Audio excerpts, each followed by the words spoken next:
Good evening and welcome to CPAC Now, America Uncanceled. I'm Mercedes Schlapp, and filling in for Matt Schlapp today, we've got Ian Walters, our comms director. Good to see you, Mercy. Great this to be has like here. a cool anchor desk feel. I feel like it's the nightly news or something. Tell me about it.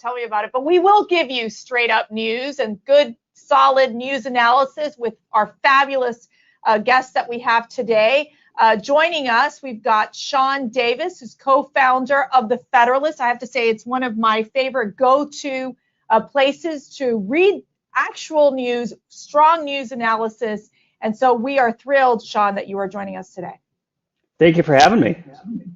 So let's jump right in. I think what we're seeing is a Joe Biden administration that's really focused on a spending spree like I've never seen, between the massive COVID relief package that they pushed through. It was on a very partisan basis. And now all of a sudden they moved into a massive infrastructure plan that they're calling the America's Job Plan. But what we're learning is that everything is infrastructure, according to the Biden administration.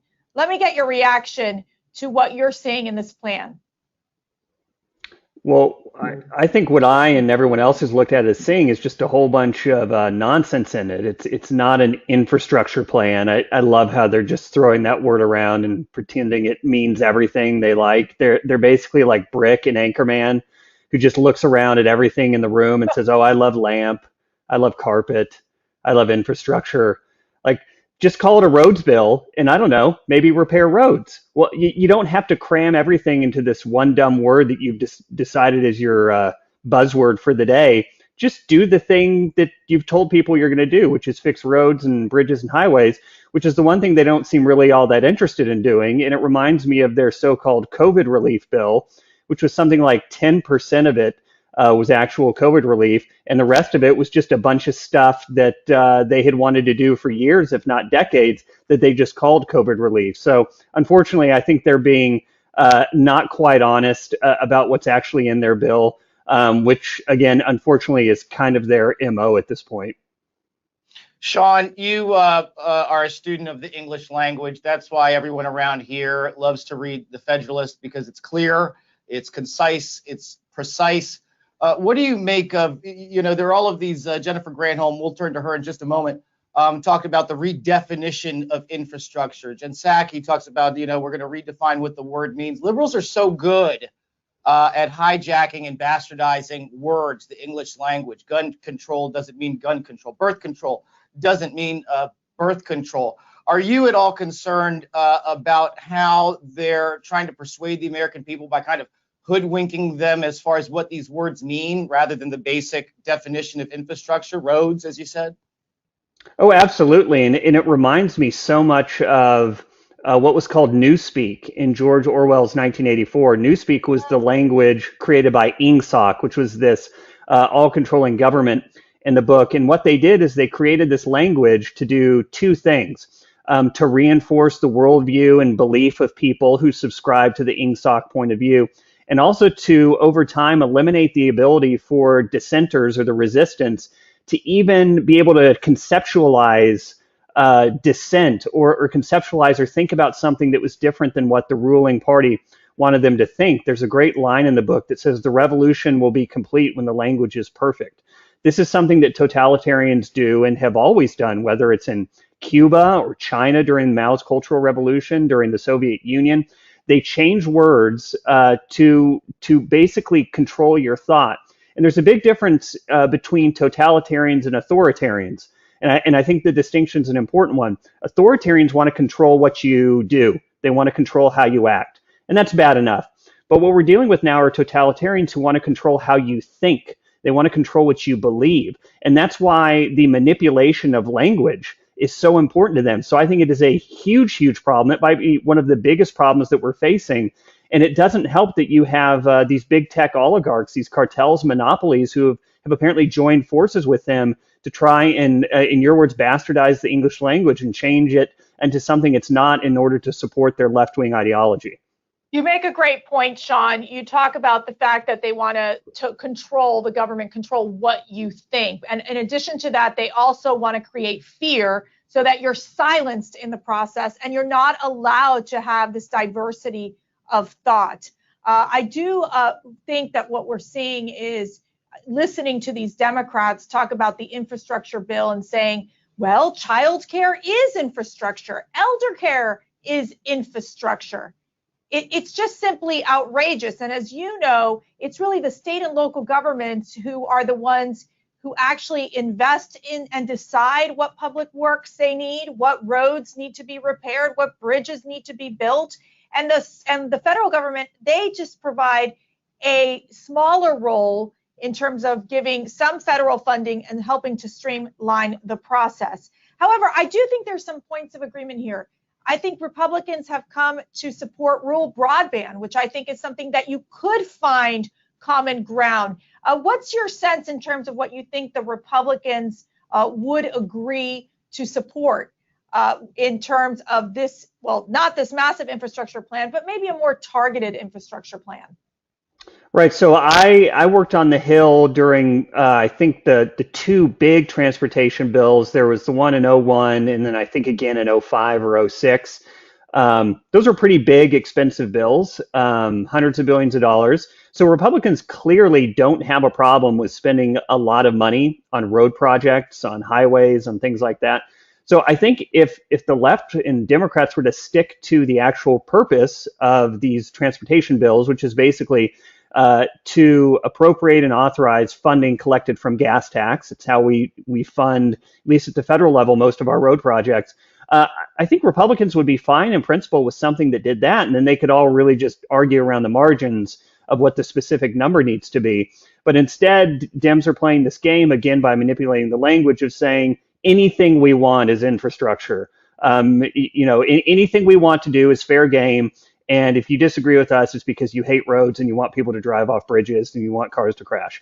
It's just really silly. And the thing to remember is, in the environment we have now in DC, I don't think they really want anything that's bipartisan. I think they want what they want. And if it requires a party line vote to get it, they're fine with it.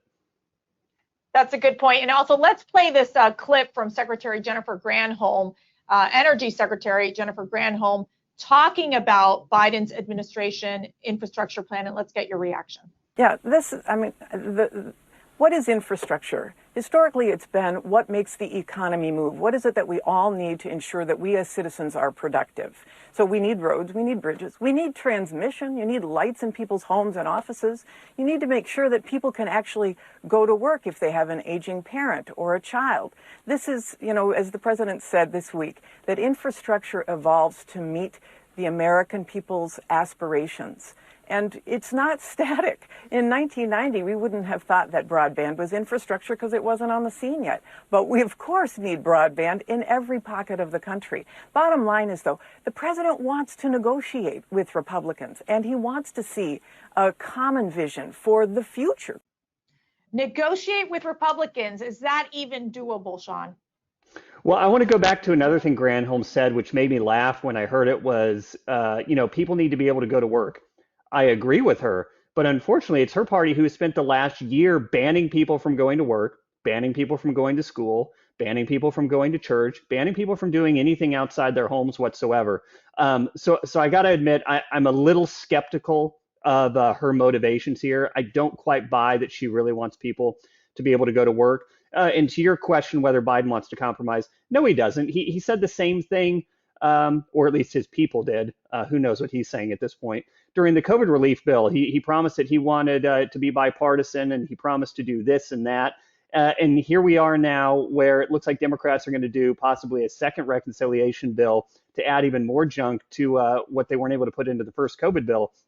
So no, I don't think Biden wants, or whoever is in charge there, wants to compromise at all. Like I said earlier, they want what they want, and they'll do whatever they have to do to get what they want. It's tens of millions of dollars for climate change research, hundreds of millions of dollars to do Solyndra 2.0.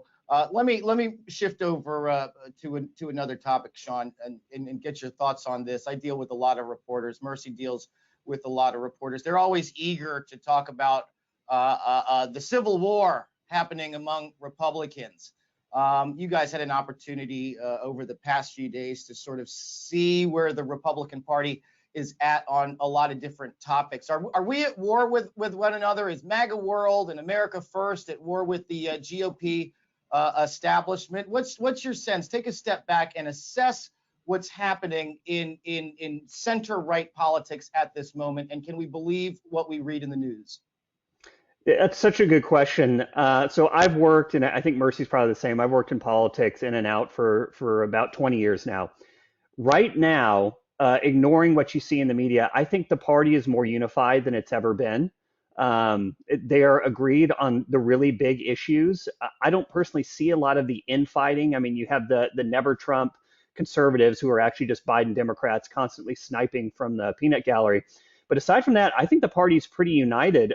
Where I see the big division is among the Democrat Party. It's something they even admitted during the last election. They talked about how rhetoric like defunding the police and getting rid of cops devastated Democrats' chances in the House, and actually got us to the point where Republicans ended up with only a single digit seat deficit in the House. So no, Politico's wishes and the New York Times wish casting aside, I don't see a lot of schism or infighting in the Republican Party. I see a lot of it in the Democrat Party between this delusional totalitarian left-wing radicals in their base and just in the normal people that make up much of the Democrat Party. Well, I got to tell you, Sean, I'm actually surprised by your answer, because Matt tweeted out, I think it was a few days ago, in response to Maggie Haberman, who literally wrote this story. It was so shocking. The Trump people are fighting the GOP establishment. The president's being critical of Mitch McConnell. It's a big war that's happening in the Republican Party. And so Matt responded by saying, Maggie, if you reported that there are lots of tensions between Trump world and GOP establishment world, I would agree on the record. We have this dynamic that's happening, Sean, where, for example, Liz Cheney just this past Sunday came out and basically said that the president's most recent words would cause an insurrection, could possibly cause an insurrection in the Capitol. So I kind of sense that there is this real tension there, that there is this definitely this sliver of folks in the Republican Party, first of all, that don't want to deal with Trump, that really want Trump and his people to be excommunicated from the party. And so it makes me nervous, because I feel that we need to be united in knowing the battle that's up ahead, the battle that we're facing right now.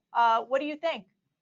Right. So I think that's a good point. I look at it a little differently. To me, the party is made up of the people who go and vote, every 2 and every 4 years. So when I see the party, I see the 75 million people who voted to reelect Trump. Now, I don't disagree at all that there's a faction in Washington that doesn't like him, because he's kind of gotten in the way of them doing business as usual. And he's gotten in the way of them doing what they've wanted to do for the past, 20, 30 years. That's gotten us into the messes we're in.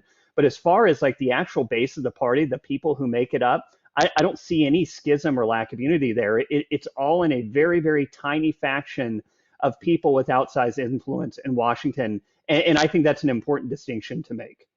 Sean's right. That's always what happens in Republican primaries, that it is the most hardcore, your base voters, your most motivated ones, the ones who are energized, are the ones who are going to come out and make sure that those candidates get an opportunity to take on the Democrats. Sean, thank you for having us on. One last word for our audience.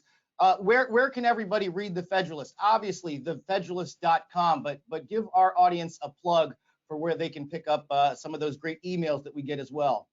Yeah, the best place is thefederalist.com. You can actually find us on Twitter as well, FDRLST. You can follow Ben Domenech, Molly Hemingway, and me on Twitter. And we're regularly on Fox. We've got some great podcasts. So just come to thefederalist.com and check us out. Well, we're really proud of all the great work and reporting that you all do. You tell the truth and you tell it like it is. And we need more voices like yours out there in our country. And it's interesting, because I do think what's fascinating about Sean's answer is the fact that because he doesn't live in the swamp, he's like, of course we're united. I mean, the people who are voting are united, but it's the politicians here that are at each other's throats. So I find it to be an interesting dynamic, but a great point. Sean Davis, thank you so much for joining us. We'll be right back at CPAC Now, America UnCanceled.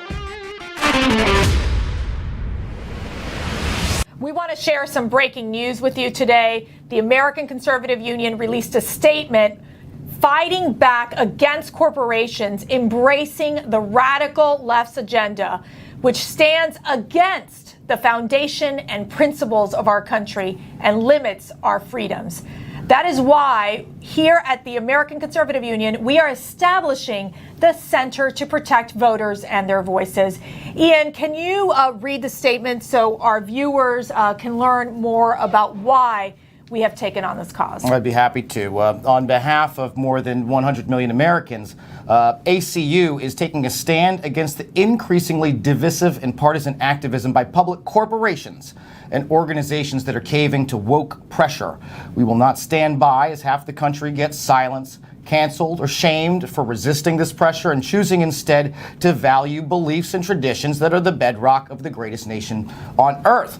ACU, America's original conservative grassroots organization, has partnered with corporations and other center-right groups since we were founded in 1964, fight higher taxes, burdensome regulations, and activist judges. We've worked alongside the business community to preserve free markets by limiting the government's role in the private sector so that for-profit businesses could flourish, provide jobs, and meet their primary goal of creating value for shareholders.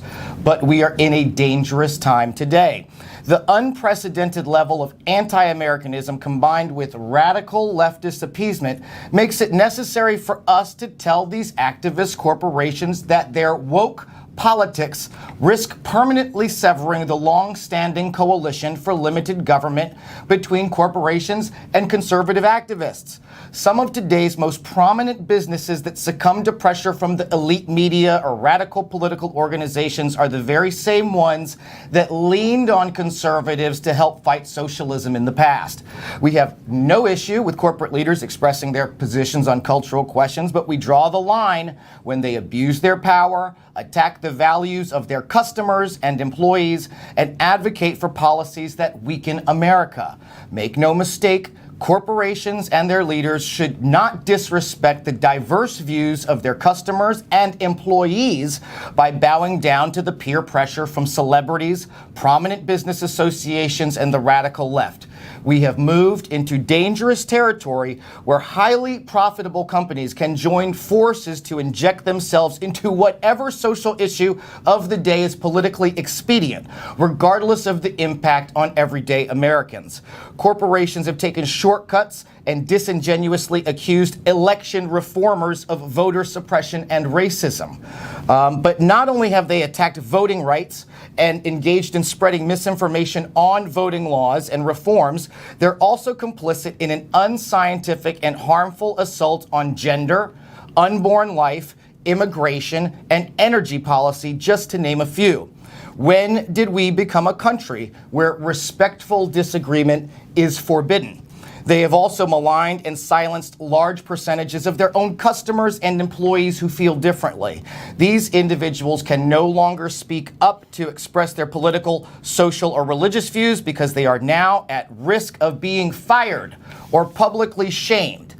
We here at ACU are committed to being a voice for those who feel so powerless that they fear the consequences of speaking up. There's a lot more on that topic. You can go to conservative.org and see the entirety of the statement. You can follow us at CPAC on Twitter. We've got it up there as well, and on our other social media networks. Mercy, we decided to put this thing out because over the weekend it was clear that I'm referring to CBS News reporting that over 100 CEOs and corporate leaders got together on a phone call, and that this has been going on for some time, actually, deciding how they will operate their businesses in this climate of wokeism. And it feels like conservatives end up being on the wrong side of this thing. Well, and it's very unfortunate because what you're seeing is that it's not just big tech that has all this power, but now you're seeing big corporations also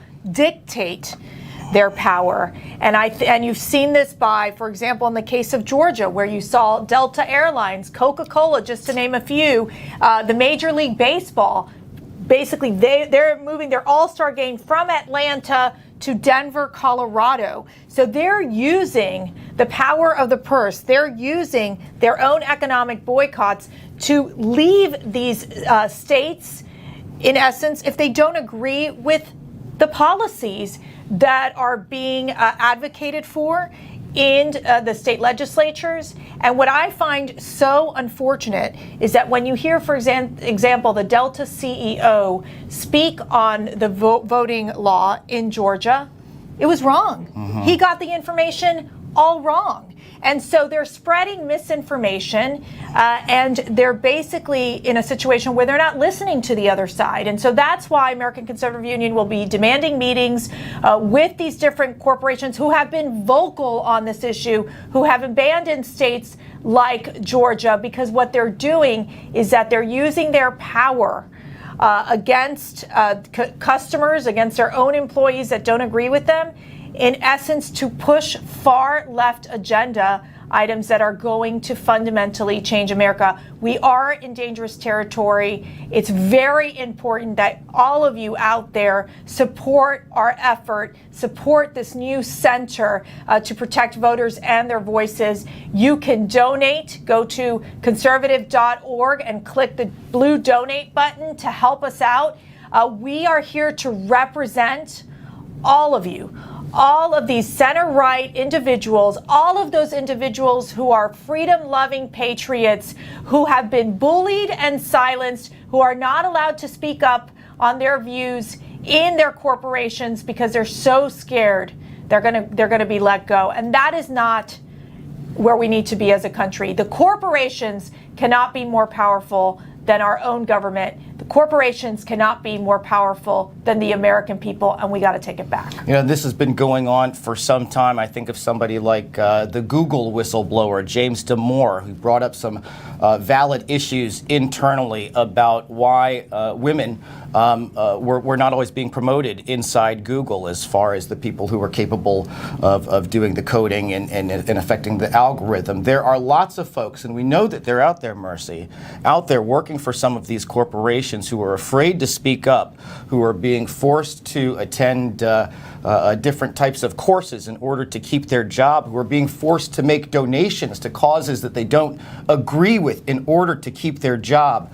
The one thing that I cannot get my hand around is this notion of how exiling or whacking half of your customer base is somehow good business. Do you think that over the course of time there's going to be a conservative consumer revolt by a lot of the folks that we know, a lot of the folks that come to CPAC that just say, I am not going to open up my wallet to support this company that doesn't want to have anything to do with me? Why would I fly on Delta? Why would I fly on American? Why would I go to a Major League Baseball game, which breaks my heart? You know I love my baseball, but we've seen what's happened with the NBA and their fealty to China, their fealty to Nike.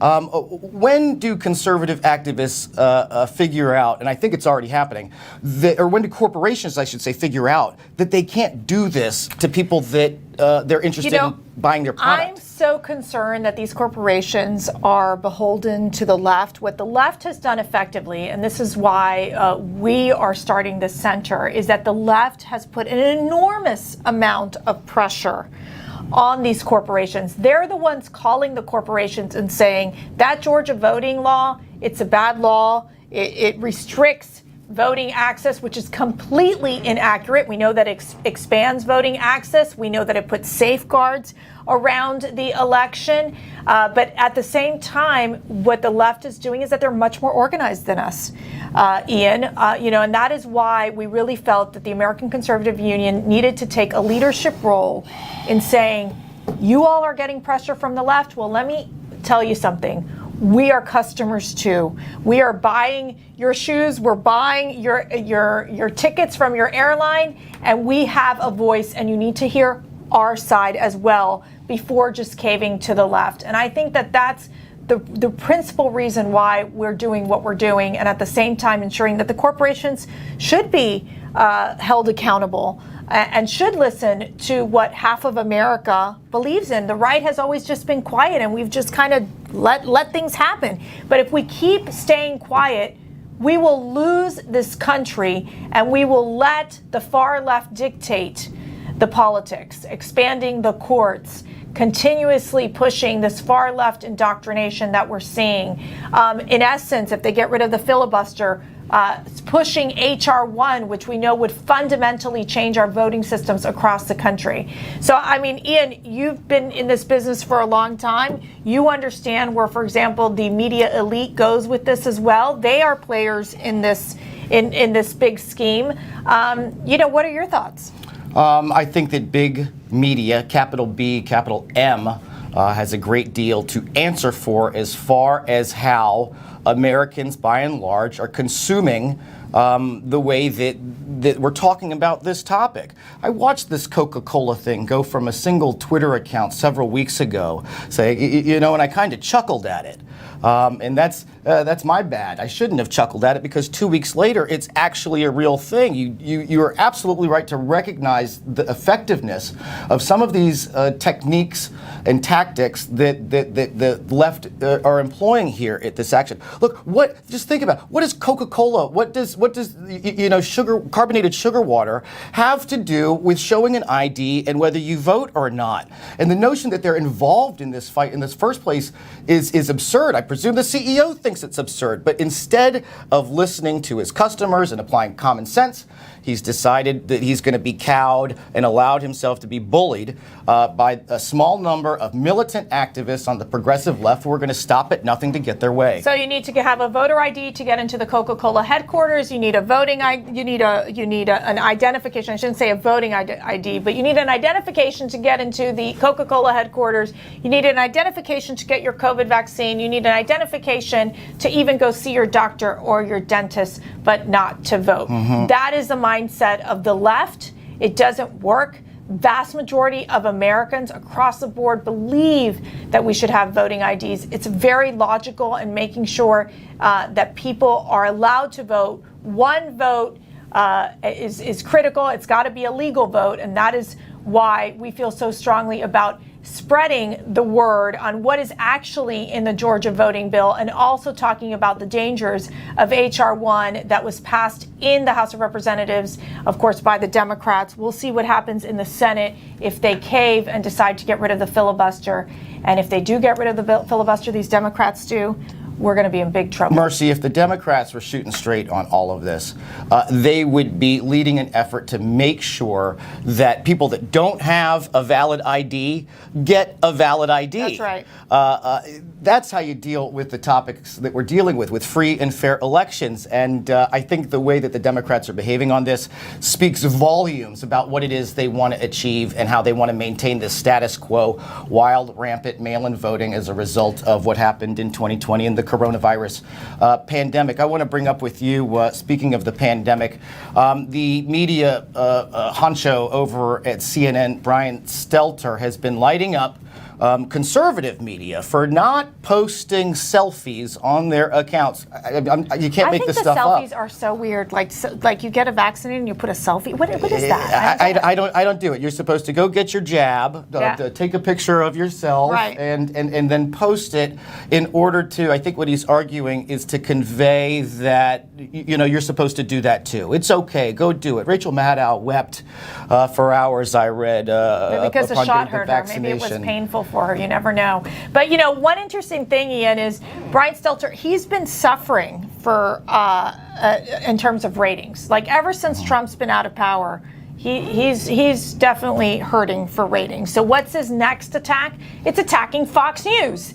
And of course, I love Janice Dean, which, she's just been so wonderful on this topic of not only being tough on Governor Andrew Cuomo, and she tragically lost two of her family members to COVID. And so she puts out a tweet. It's wonderful. Let's put the tweet up on the screen. Hi, Brian Stelter. You seem to be obsessed about Fox personalities getting vaccinated. I posted this a few weeks ago. Does this somehow make you feel better? Ian. The dude is absolutely obsessed. I guess if you work in CNN, it's probably good job security to keep going after your competition. But it's obviously not working in the ratings. Without Donald Trump to whack on an hourly basis, nobody wants to watch CNN anymore. And when it comes to this media show that Stelter does, and I don't know the guy, but it's he called Tucker Carlson a conspiracy theorist. Yes. It's media reporting on what media says about media. It has this circular firing squad effect on me, at least as a news consumer, where it's not entertaining and it's not informative. And so, essentially I throw it in the trash can. So it's good. You can skip the CNN show on Sunday, Brian Stelter. Don't watch it, but you do want to watch CPAC Now America Uncanceled on Tuesdays, Wednesdays, and Thursdays at 7 p.m. And you can, of course, watch it at your leisurely time, because you can catch it on any of our social media channels. And if you want to follow us and tell a friend of the great work that we're doing here at American Conservative Union, go to @CPAC. You can follow me at Mercedes Schlapp. You're over at? I'm at Ian B. Walters. And then Matt Schlapp's over at M. Schlapp, which I got to tell you, his tweets are hysterically funny. You'd really enjoy them. But remember, this is about supporting a great organization who is fighting for you every single day. Remember to go to conservative.org, press on that blue donate button, help us out now that we're establishing this new center, the Center to Protect Voters and Their Voices. We're going to keep making sure that your voice is being heard, not only in the big tech world, but in big corporations, but also in our government. So thank you all for joining us, and good night.